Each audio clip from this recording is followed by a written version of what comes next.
Sam, do you think the Job Guide 360 interview guide is worth recommending to people looking for jobs? Absolutely. It's clear, thorough, and really simplifies interview preparation. Welcome back to the Deep Dive. Today, our mission is really to cut through the noise.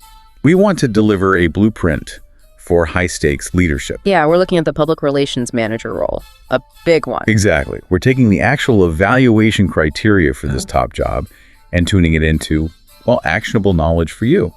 We're dissecting the core requirements, for the person standing between a huge company and potentially total reputational meltdown. Our sources lay out the process really clearly. Can the candidate develop and execute strategic communication plans? Can they lead a team? Build those key stakeholder relationships? It's rigorous, and it has to be. Definitely. And what's really fascinating, I think, is that these interview questions, they aren't just random obstacles. They're like a direct map to the job's biggest hurdles. So for you listening, getting inside these specific questions, it's like a shortcut to understanding the real priorities of modern PR leadership. It's not just about writing a great press release anymore. It's all about proactive risk management, ethical navigation, and frankly, speed. Right. And if you really want to know what separates, let's say, a competent PR person from a true leader, you look at those situational hypotheticals. That's the high-stakes test, isn't it? Designed to really stress test their crisis response in, well, almost real time. We're talking questions where a bad answer could cost millions, maybe even destroy a reputation built over decades. That's exactly right. But the real depth comes from the variety of situations they throw at candidates. If you look at the scenarios and the sources, they're testing versatility across the whole modern threat landscape. It's not just one type of crisis. They hit you with challenges from 5 really different sectors. Yeah. Tourism, sports, tech, nonprofit, and retail. Okay, let's unpack that. Why those specific 5? What's the logic? Well, together they kind of cover the full spectrum. You've got physical safety issues, you've got cultural values under attack, regulatory nightmares, internal breakdowns, and mass consumer trust issues. Basically, if a candidate can navigate all 5 of those, they likely don't have major blind spots in their strategic thinking. Makes sense. Let's start with the immediate visceral one, the tourism disaster. Okay. This one's maybe the most visible, the most emotionally charged. You're the PR manager for a city's tourism board. A major attraction think, a landmark, maybe a transit system has a serious accident, multiple injuries. The challenge is immense. You need immediate compassion for victims and families, but you're also coordinating with emergency services, managing official info, and trying to protect the city's long-term image as a safe place to visit. The real tension is between that immediate human tragedy and the long-term economic hit. Yeah, the big risk there is sounding cold or corporate when people are hurt.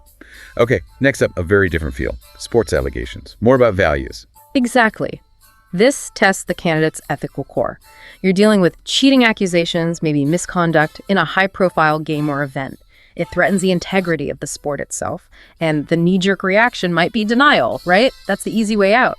But the goal here is different. It's about addressing it head-on, showing a path to fixing things, restoring trust with fans, with sponsors.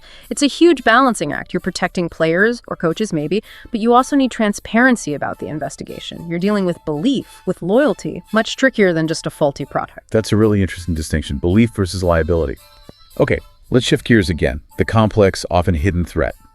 Tech, privacy controversy. Ugh. The quiet killer, as you say. Often follows a new product launch or a software update people didn't ask for. If that update or product suddenly raises big privacy concerns, the PR manager has to juggle communication with like 4 demanding groups at once. You've got angry customers, worried investors fearing a stock drop, regulators demanding answers, and your own internal product and legal teams. The stakes. Market confidence, huge valuations, potential legal battles globally. It's massive. And what happens when the crisis isn't external but comes from inside? The nonprofit leadership crisis, governance failure. Right. This hits right at the organization's soul because its value is almost entirely built on public trust. So when there's a leadership crisis, maybe board members involved in financial misconduct or something similar, the job is monumental. You have to address the failure directly, condemn the actions, but at the same time fight like hell to keep public faith in the organization's actual mission. The narrative has to be, individuals failed the organization, not the other way around. And crucially, that we are cleaning house. Got it. And finally, the one that feels like a modern staple, unfortunately, the retail data breach. Yeah, this one can affect millions instantly. Mass chaos, immediate legal threats. This demands immediate action, telling people what happened. But the real PR challenge, it's rebuilding trust that the company can actually keep data safe going forward. People sort of get that tech fails sometimes. What they don't forgive is negligence.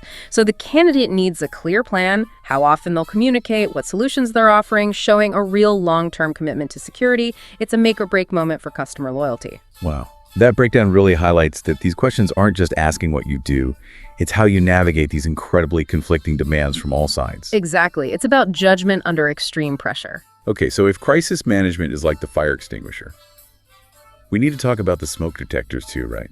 The everyday systems, the core skills that hopefully prevent the fire in the first place. Let's shift from those high-stakes reactions to the proactive stuff. The sources are clear. They want specific experience details, not just abstract talk about strategy. Yeah, this is where we get into the must-haves, the professional foundation. Interviewers need to nail down 5 critical areas. First, and pretty obvious, is proven experience, specifically in crisis communication management. You can't really lead the lifeboat if you've never actually weathered a storm. They want proof you've set up a crisis comms team, executed a plan during an actual incident. Okay.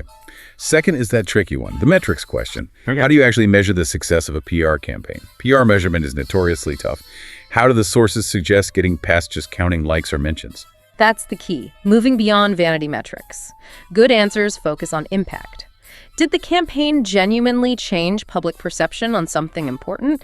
Did it drive specific actions? Like, did people visit the website? Did policy support increase things that align with the organization's actual goals?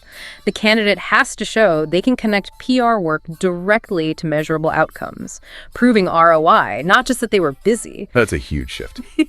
Okay, third, the ethics piece. Critical. Absolutely. PR is full of gray areas, isn't it? Full transparency might conflict with legal advice or maybe internal pressures. So candidates need to articulate their ethical framework. How do they balance protecting the company with the public's right to know? Especially when things get complicated. It shows their judgment, which you just can't compromise on at this level. Makes sense. Fourth is media relations. And this is more than just blasting emails, right? It's about relationships. Totally. We're talking about their track record of building and keeping deep, credible relationships with journalists, with reporters. That's the absolute bedrock of earned media. The coverage you don't pay for, but you earn because they trust you and you give them value. The interviewer wants to know, are you seen as a reliable source or just another corporate mouthpiece? Right. And the fifth must-have is the modern reality. Concrete examples of using social media strategically. Not just posting, but reaching specific audiences effectively in past campaigns. Yeah, demonstrating targeted engagement. So if you connect these 5 points, they define professional competence way beyond just putting out fires. They're looking for proof of strategic depth, accountability through measurement, and those essential trust-building skills needed day in, day out. Okay, now here's where it feels like the interview turns into, behavioral forensics.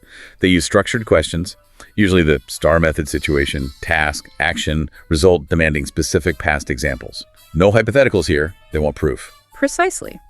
History predicts future performance, right?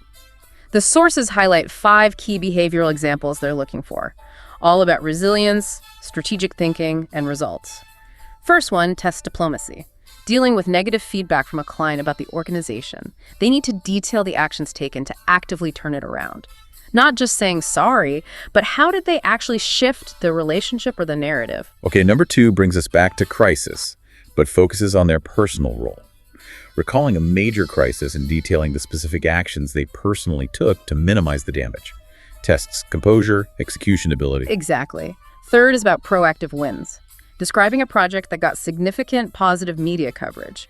The focus here is on the actions taken to get that attention. Was it creative? Did they find an angle others missed? Measures ingenuity. Fourth hits interpersonal skills under pressure. Managing a really difficult stakeholder or maybe a customer during a PR campaign. Patience meets professionalism, essentially. Testing conflict resolution when the stakes are high. Yeah, tough conversations. And the final STAR question goes right to the core of PR. Sharing a time they took specific steps to repair the organization's reputation after a crisis hit. The focus is all on the mitigation and rebuilding process.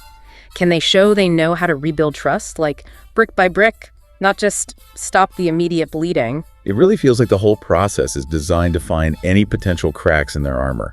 And beyond those star examples, the sources actually dedicate a whole section just to soft skills, the day-to-day management stuff. Right, this is the shift from strategist to operational leader.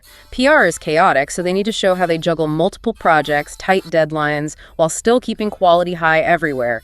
Basic time management in a crazy environment. And they need to show maturity in conflict, too. How do they handle those difficult conversations with their team, stressed clients, demanding stakeholders? They need real examples of de-escalation, finding resolutions. Plus, internal effectiveness is huge, ensuring smooth communication, collaboration between their team and other departments like legal, marketing, the C-suite. PR can't be a silo. They need to be the connective tissue. They want proof you can break down those barriers. And because things always go sideways in PR, a last-minute rule change, a competitor's surprise move there, they need examples of real creativity, solving problems that weren't in the original playbook, thinking on your feet. And finally, adaptability. Describe adapting quickly to unexpected, fundamental changes in a project or maybe a client request. The landscape shifts constantly. Algorithms change, news cycles flip, global events interfere. Rigidity. That's a guaranteed failure. Looking at this whole evaluation process, it's this rigorous, really fascinating window into what's demanded of a modern communication leader. They're not just hiring a spokesperson, they're hiring a corporate shield, a strategic advisor, an ethical compass. Indeed. To sum it up for you listening, a successful PR manager today, they're defined by their ability to blend strategic long-term thinking with rapid, ethical crisis response across all sorts of high-pressure situations. They're effectively the chief reputation officer, and their competence isn't proven by promises, but by the measurable results of what they've actually done. So what does it all mean? These questions, the situational drills, the behavioral deep dives, the soft skills checks, they aren't just hoops to jump through. They're really a blueprint for the complexities of modern PR, demanding strategy before the crisis and flawless execution and ethics during it.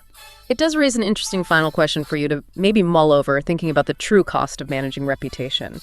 If you compare the crises we talked about, the massive retail data breach, the sports cheating scandal hitting cultural values, or the nonprofit leadership failure destroying trust in a mission, which one demands the absolute toughest balance between immediate, total transparency and effective, long-term reputational repair? It's definitely something for you to chew on as you consider the huge task facing a modern PR manager. That's all the time we have for this deep dive.